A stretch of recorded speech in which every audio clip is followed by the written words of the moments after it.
अस्सलाम वालेकुम फ्रेंड्स। तो आज मैं आप लोगों के साथ शेयर करने जा रही हूँ स्किन केयर। तो आप लोगों के साथ वो सारी टिप्स और ट्रिक्स भी शेयर करूँगी जिससे आप अपनी बिज़ी रूटीन से टाइम निकाल कर अपनी स्किन का और अपने हाथों पाँव का ख्याल रख सकें। तो बहुत ही ज़रूरी होता है, इग्नोर करने वाली बिल्कुल भी चीज़ नहीं होती।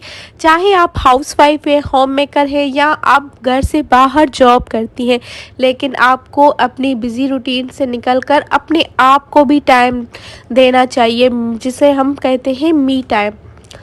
काफ़ी दफ़ा हमें ऐसा भी होता है कि हम इतना बिज़ी हो जाते हैं, बच्चों में इतना गुम हो जाते हैं कि अक्सर हमारे हस्बैंड्स ही हमें ये रियलाइज़ करवा देते हैं कि आज तुम हमसे बड़ी लगने लगी हो। मतलब इतना हमारी स्किन में हमारी एज में डिफरेंस आ जाता है, जिस तरह हम अपना ख्याल बिल्कुल भी नहीं रखते। अगर कि आपको बच्चे हैं तो फिर तो आप लोग अपने आप को भूल ही जाते हैं। तो ऐसा मेरे साथ भी होता है, कभी कभी मैं भी भूल जाती हूँ, बिल्कुल भी दिल नहीं करता कुछ भी करने को। तो आज मैंने सोचा क्यों ना आप लोगों के साथ अपना स्किन केयर शेयर करूं और इस तरह के मास्क BNB, जो कि बहुत ज़्यादा वायरल भी रही थी ये किट, और इसका ये जो मास्क है, पाउडर मास्क, बहुत ही ज़बरदस्त है। मैं डेली बेसिस पे इसको अप्लाई करती हूँ। कभी दिन में टाइम मिल जाता है तो दिन में कर लेती हूँ, अगर दिन में टाइम नहीं मिलता तो रात में कर लेती हूँ, लेकिन लगाती लाजमी हूँ। अभी भी मैं व्लॉग जब वॉइस ओवर कर रही थी तो मैंने अभी भी लगाया हुआ था, जिसकी वजह से मेरी स्किन ड्राई हो गई थी और मुझे बोलने में भी थोड़ी सी मुश्किल आ रही थी। और अदरवाइज़ मैं आप लोगों के साथ इस तरह की ब्लीच शेयर करूंगी। ये साशेज़ बहुत ही सस्ते मिलते हैं, 50 to 60 रुपीज़ में आ जाते हैं। ये हमारी स्किन के लिए इतने हार्मफुल नहीं होते। अगर हाथ पाँव पे अगर आप लोग लगाते हैं तो इस तरह से लगाया करें, आपको बहुत अच्छे रिजल्ट्स मिलते हैं। अगर मंथ में आप एक दफ़ा भी लगाएंगे ना तो आपके बहुत अच्छे हैंड और फीट बहुत ही सॉफ्ट हो जाते हैं, वाइट हो जाते हैं, और आपको कुछ भी करने की ज़रूरत नहीं पड़ती, आपको पार्लर जाने की भी नीड नहीं होती। तो यहाँ पे मैंने एसिलेट एक्टिवेटर पाउडर डाला था ब्लीच में और पूरी निकाल ली थी। उसके बाद मैं डालूँगी इसमें वाइटनिंग के कैप्सूल। वाइटनिंग के कैप्सूल हमारी स्किन को सॉफ्ट करते हैं, वाइटनिंग इफेक्ट देते हैं, ग्लो देते हैं। तो ये चीज़ें अपने पास लाजमी रखा करें, ये हमारी स्किन के लिए बहुत अच्छे होते हैं और ये भी सस्ते मिल जाते हैं, कोई इतना कॉस्टली नहीं होता। और विटामिन ई तो आपको पता है कि हमारी स्किन के लिए बहुत अच्छी होती है।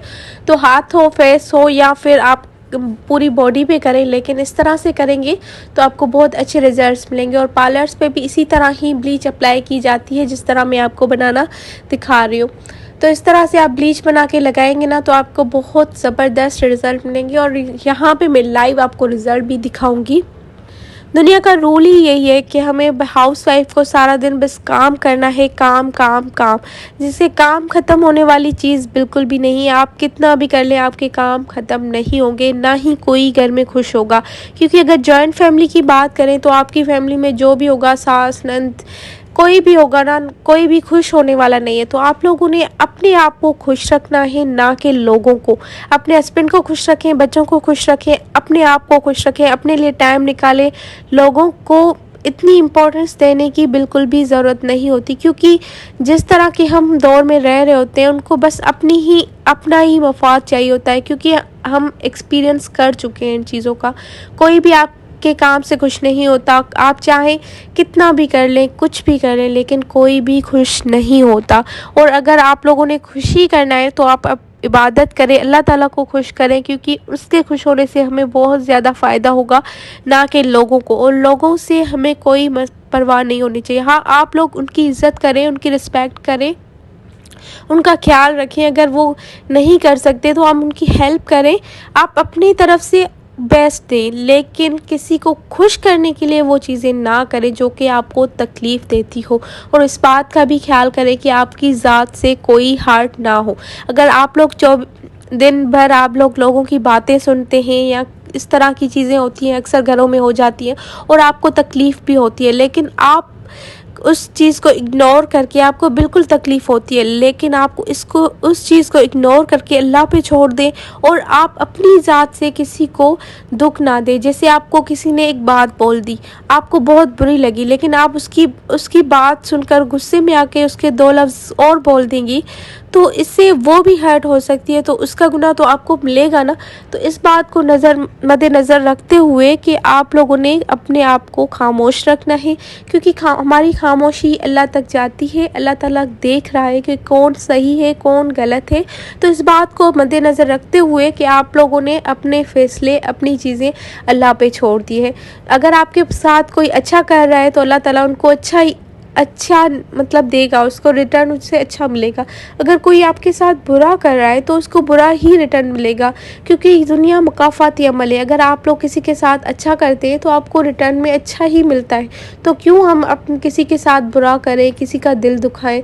तो इस बात का हमेशा ख्याल रखा करें कि आपके साथ कितना भी कोई गलत करता है, आप बिल्कुल आवाज़ उठाएं, लेकिन उनको दुख ना दें। जो आपको दुख दिखता है आप उनको दुख ना दें, क्योंकि इससे अल्लाह ताला नाराज़ होता है। अल्लाह ताला कहता है कि अगर हम उसकी खातिर, उसकी रज़ा की खातिर अगर खामोश हो जाएंगे और बर्दाश्त कर लेंगे, सब्र कर लेंगे, तो अल्लाह ताला हमें सब्र का अजर ज़रूर देगा। और मेरे हस्बैंड भी हमेशा मुझे यही बोलते हैं, अगर कि तुम्हें कोई तकलीफ़ होती है, अगर किसी के बोलने से होती है या किसी के कहने से होती है, तो तुम चुप कर जाया करो, उसको कुछ भी ना कहो, लेकिन अल्लाह ताला आपको उसका अजर देगा। अगर आप कोई नेकी करती हो तो अल्लाह ताला आपको अजर देगा, ना कि लोगों से कभी भी उम्मीद ना रखें, चाहे वो आपके अपने ही क्यों ना हो, आपके सास ससुर हो, माँ बाप हो, कोई भी हो। लेकिन अगर आप उनसे अच्छाई करते हैं तो अच्छाई की उम्मीद अल्लाह ताला से रखें, क्योंकि वो ही देने वाला है। इंसान आपको कभी भी कोई भी चीज़ नहीं दे सकता, ना खुशी दे सकता है, ना ही गम दे सकता है, ना ये सारी चीज़ें आजमाइशें अल्लाह की तरफ से भी होती हैं। तो हमेशा अल्लाह ताला को खुश करने के लिए इबादत करें, नमाज़ पढ़ें, अपने आप को भी खुश रखें। अल्लाह ताला ने हमारी जान को इतना कीमती बनाया है कि हमें अल्लाह ताला ने हुक्म दिया है कि अपनी सफाई का ख्याल रखो, अपने आप को साफ़ पाक हर वक्त